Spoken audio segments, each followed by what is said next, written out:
যাও যাও সোজা যাও, চলে যাবেন, আর দুই পাশ দিয়ে চলে যাবেন।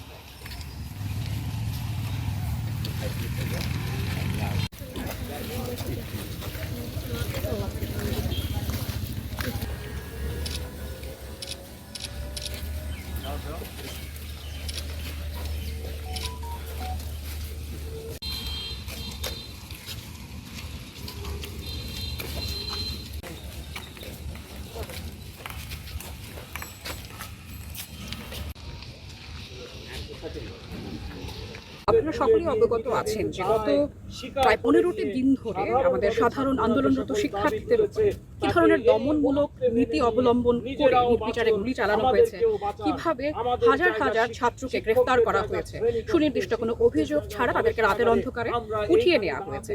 এই পর্যন্ত সরকারের কোনো উচ্চ পদস্থ ব্যক্তি, এমনকি সরকার যিনি প্রধানমন্ত্রী আছেন, তিনিও শহীদের প্রকৃত সংখ্যা সম্পর্কে কোনো স্পষ্ট কথা বলেন। উল্টো সাধারণ মানুষ যেন যথাযথ তথ্য না পায়, সে কারণে তিনি মিডিয়া এবং নেটওয়ার্ক সিস্টেমের উপরে একটা নিয়ন্ত্রণ কবজা করে রেখেছেন এবং জনগণকে ভুল বোঝানোর চেষ্টা করছেন।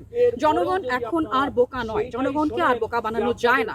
এরই মধ্যে তারা গতকাল রাষ্ট্রীয় শোক পালনের ঘোষণা দিয়েছে আজ।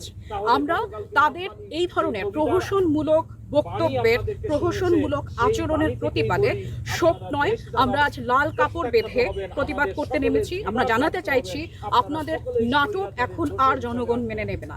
সাধারণ শিক্ষার্থীদের হয়রানি করা বন্ধ করুন, সাধারণ যারা শহীদ হয়েছেন তাদের পরিবারকে ক্ষতিপূরণ দিন, আপনারা ক্ষমা চান এবং দায় স্বীকার করুন। যারা সরকারের উচ্চপদস্থ ব্যক্তি আছেন, আপনাদের অপরিণামদর্শিতা, আপনাদের দায়িত্ব জ্ঞানহীনতা, আপনাদের উস্কানিমূলক বক্তব্যের কারণে যে ব্যাপক ক্ষয়ক্ষতি এবং প্রাণহানি হয়েছে তার দায় স্বীকার করে আপনারা পদত্যাগ করুন। এই জিনিসটি, এই বার্তাটি আমরা আজকে সরকারকে দিতে চেয়েছি এবং ছাত্রদের আন্দোলনের সঙ্গে আমরা পূর্ণ সংহতি প্রকাশ করছি এবং শহীদদের প্রতি আমরা শ্রদ্ধা জ্ঞাপন করছি। নগর বিশ্ববিদ্যালয়ে নিপীড়নের বিরুদ্ধে শিক্ষক সমাজ এই ব্যানারে বিগত জুলাই মাসে যে হত্যাকাণ্ড হয়েছে, যেটাকে জুলাই হত্যাকাণ্ড হিসেবে আমরা চিহ্নিত করেছি, সেই জুলাই ম্যাসাকারকে সামনে রেখে জাহাঙ্গীরনগর বিশ্ববিদ্যালয়ের সাধারণ শিক্ষকরা নিপীড়নের বিরুদ্ধে শিক্ষক সমাজ ব্যানারে আজকে আমরা শহীদ মিনার থেকে একটি মৌন মিছিল করি এবং সেই মৌন মিছিল করে ছাত্রদের দ্বারা নির্মিত যে হত্যাকাণ্ড শহীদদের জন্য যে নির্মিত যে শহীদ মিনার, সেখানে আমরা 1 মিনিট নীরবতা পালন করি এবং সেখান থেকে আমরা মৌন মিছিল নিয়ে শহীদ মিনারে এখন অবস্থান করছি। আমাদের কর্মসূচি, আমাদের অবস্থান কর্মসূচি, আমাদের বক্তব্য আমরা প্রকাশ করছি। আমরা বলতে চাই, রাষ্ট্রে কোন সরকার থাকবে সেটি আমাদের বিষয় না, কিন্তু রাষ্ট্র যে ভূমিকা পালন করেছে সেটি মর্মাহত করেছে শিক্ষক সমাজ তথা আপামর সকল বাংলাদেশি মানুষকে। বিশ্বের মানচিত্রের দিকে যদি এখন তাকাই, বিশ্ব মিডিয়া আজকে যে সরকার প্রধান তাকে ক্রোকোডাইল টিয়ার করতে দেখেছে।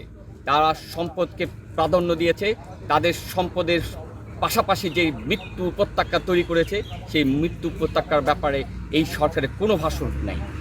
উপরন্তু আমরা প্রহসনে আজকে শোক দিবস দেখছি বা শোক পালন করা বলছে তারা, কিন্তু পরিতাপের বিষয় কতজন শহীদ হয়েছে তার দায় দায়িত্ব কিন্তু এই সরকার নিচ্ছে না, বলছে না, এবং এর জন্য দায়কে সেটাও কিন্তু চিহ্নিত করছে না। কিন্তু আমরা উপরন্তু দেখতে পাচ্ছি তদন্ত ছাড়াই তারা বিভিন্ন গোষ্ঠীকে, বিভিন্ন রাজনৈতিক দলকে তারা চিহ্নিত করছে। উপরন্তু আরেকটি বিষয় আমাদের কাছে পরিলক্ষিত হয়েছে, যেটি ভাবাচ্ছে আমাদেরকে, ডিবি অফিসে বসে সমন্বয়কদেরকে জোর করে যেভাবে রাজনৈতিক কর্মসূচি প্রত্যাহারের যে সিদ্ধান্ত নিয়েছে, সেটি একেবারে রাষ্ট্র যে আর রাষ্ট্রের জায়গায় নাই তা প্রমাণ করে। আজকে আমরা দেখতে পাই যে এই সরকার ডিবি অফিসের মাধ্যমে পুলিশি রাষ্ট্র কায়েম করতে চাচ্ছে। সেজন্য আমরা ধিক্কার জানাই। আমরা শিক্ষক সমাজ, আমরা ছাত্রদের পাশে আছি। ছাত্রদের নিরাপত্তা এবং ছাত্রদের দাবির প্রতি আমরা সবসময় সহানুভূতিশীল। আমরা মনে করি আমাদের চোখ খুলে দিয়েছে যে মেরুদণ্ডহীনতায় শিক্ষক সমাজ এবং তথা জাতি ভুগছিল, ছাত্ররা, এই প্রজন্মের ছাত্ররা আমাদেরকে দেখিয়ে দিয়েছে কিভাবে রুখে দাঁড়াতে হয় অন্যায়, অবিচার, অসমতা এর বিরুদ্ধে। সঙ্গত কারণে আমরা শিক্ষক সমাজ আগামীতে যে কোনো কর্মসূচি ছাত্রদের পাশাপাশি শিক্ষকদেরও কর্মসূচির মধ্য দিয়ে আমরা ততক্ষণ পর্যন্ত মাঠে থাকব যতক্ষণ পর্যন্ত রাষ্ট্র একটি সেন্সিবল জায়গায়, একটি সঠিক জায়গায় আসবে না। আমরা মনে করি রাষ্ট্র পরিচালনায় গণতান্ত্রিকভাবে দল পরিচালনা করবে, এটি সত্য, কিন্তু যেই দলের সরকারি থাকুক না কেন তাকে রাষ্ট্র বিনির্মাণে ইনস্টিটিউটগুলোকে শক্তিশালী করতে হবে। যেভাবে পুলিশ বিভাগ, যেভাবে বিজিবি, যেভাবে হাইকোর্ট বিভিন্ন ইনস্টিটিউটকে তারা ভেঙে ফেলছে, গণতন্ত্রহীনতায় যেভাবে নির্বাচন কমিশনকে তারা একপেশে করে ফেলছে, ভোটারবিহীন নির্বাচন করেছে, সঙ্গত কারণে আমরা মনে করি গণতান্ত্রিক পরিবেশ এই বাংলাদেশে বিরাজ করছে না। সে কারণে আমাদের আজকের এই অবস্থা। আমি আপনাদের মাধ্যমে জাতিকে জানাতে চাই, শিক্ষক সমাজের পাশে আছে, শিক্ষক সমাজ পাশে থাকবে। সারা দেশ আজ যেভাবে আমাদের সামনে এসে উপস্থাপিত হয়েছে, আসলে গোটা রাষ্ট্রই এখন একটি কারাগারে পরিণত হয়েছে।